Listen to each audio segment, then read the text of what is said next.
സ്ത്രീകൾക്ക് മന്ത്രം ജപിക്കാൻ പാടില്ല, ശാസ്ത്രവിചാരം പാടില്ല, പൂജ ചെയ്യാൻ പാടില്ല, സന്യാസവും പാടില്ല, പിന്നെയുള്ളത് അടുക്കളപ്പണിയും പ്രസവവും മാത്രം. ഇങ്ങനെയൊക്കെ കണക്കാക്കിയ ഒരു കാലമുണ്ടായിരുന്നു. പക്ഷേ മോക്ഷത്തിലേക്കുള്ള മാർഗം യാജ്ഞവൽക്യൻ തൻ്റെ ഭാര്യ മൈത്രേയിക്ക് ഉപദേശിച്ചു കൊടുത്തു. എല്ലാം ത്യജിച്ച് മൈത്രേയി സന്യാസത്തിലൂടെ മോക്ഷമാർഗം തേടി. കേനോപനിഷത്തിൽ പരമമായ ആത്മജ്ഞാനത്തെ ദേവേന്ദ്രന് ഉപദേശിച്ചത് ഉമാദേവിയാണ്. അവിടെ ബ്രഹ്മവിദ്യയുടെ ഗുരുസ്ഥാനീയയായി തത്വോപദേശം ചെയ്തത് സ്ത്രീരൂപയായ ഉമാദേവിയാണ്. വേദത്തിൽ ഇത്തരം സന്ദർഭങ്ങൾ നമുക്ക് വിസ്മരിക്കാൻ പാടില്ല.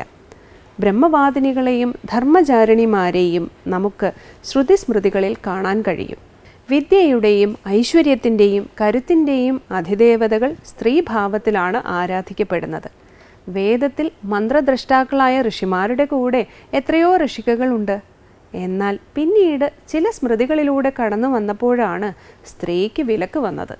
അതുകൊണ്ടാണ് ഋഷിമാർ സ്മൃതി പ്രമാണങ്ങളിൽ നിന്ന് കാലാനുസൃതമായി മാറി ചിന്തിക്കണം എന്ന് പറഞ്ഞത്.